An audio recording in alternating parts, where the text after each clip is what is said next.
This is code.org, and let's see what we're doing. The array average temperature stores the average temperatures, shockingly, for each planet in order from the planet closest to the sun to the planet furthest from the sun. Use the selection sort algorithm to sort the average temperatures from lowest temperature to highest. All right, let's check out. Quick refresher, guys. What is a selection sort? A selection sort is where you sort one at a time. Items one at a time. So I would start off with a pointer here, looking at index 0, and saying, okay, that is the number 3. And then I'm going to have another pointer, think of a loop, starting here. Is 4 less than 3? No. Okay, so I continue. Is 2 less than 3? Yes, that is true. So now I'm going to remember this, right? My new lowest value is 2, or index 2 it happens to be as well. And I keep going. Is 5 less than 2? No, it's not. Is 1 less than 2? Yes, it is. So therefore, I forget about 2, and now I flip these. I replace 3 with the number 1 and put 3 here. I then move on. Now my starting pointer is here at 4, and I'm looking for a new value. Let me see if any value is less than 4. Is 2 less than 4? Yes, it is. Is 5 less than 4? No, it's not. Is 5 less than 2? No, it's not. Is 3 less than 2? No, it's not. So now I flip these. So on and so forth till I have everything sorted. That's our selection sort. That's what we're going to do. Ooh, that was weird. That's what we're going to do here. So right away when you see selection sort, you're going to need 2 loops. It's by definition, unless you're doing it in a recursive way. So I'm going to start with a loop. And you know what, guys? I'm actually going to title these. This is going to be the left side. So left pointer, if you will. It will point to the leftmost index that we're at. Now I'm going to copy this and paste it and tab this over. And this one I'm going to title right. Now keep in mind, for the left side, I don't need the left pointer to get all the way to the end here. Right? Because once I'm here, I know that everything has already been sorted. I've already compared these. When I was here, I compared them and I flipped them. So I never need left to get to the last index. That being said, I never need right to check out the first index. So I need to keep that in mind here. And that's why I have left is less than data.length minus 1. Because left index, it never needs to get to that far index on the left.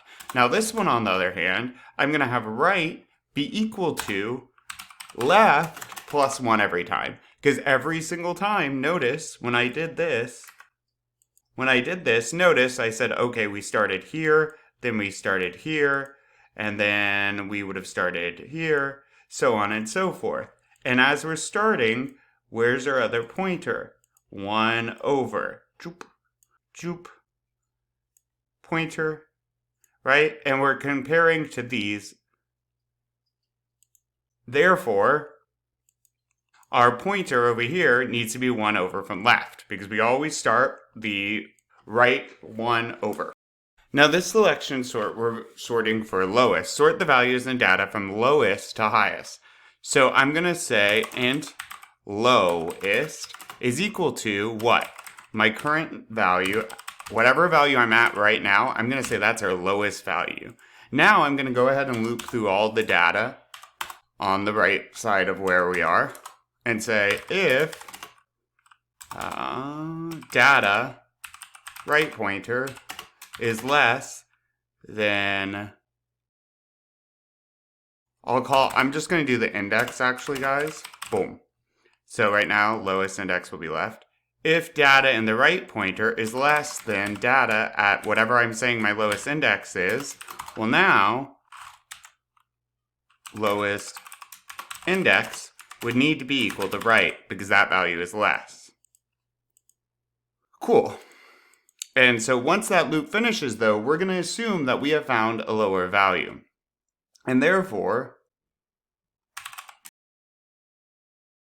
I'm going to save whatever data we have at that left index, because we're about to replace it, into temp.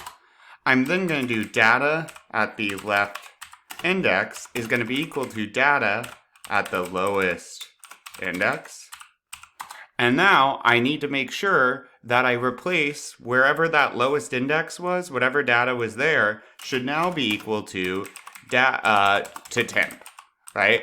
Because we saved the value in data left to temp. I replaced data left with the actual lowest value, which was residing at the lowest index. And then I replaced the lowest index value with the temporary, right? We saved the value we replaced from data left here and then added it or put it back in place wherever we stole the lowest value from. All right, let's see if I broke something. Let's give this a shot.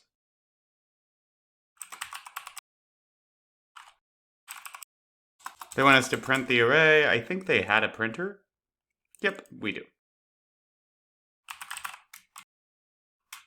All right, let's see if I broke something. And it works. Cool. So it's a pretty standard approach. Once you get the hang of it, it will start to make sense. Just keep in mind you need two loops. One is pointing to the lowest value, or the left side. One is looping through or iterating over the data to the right of that, searching for a value lower than it. All right, onward.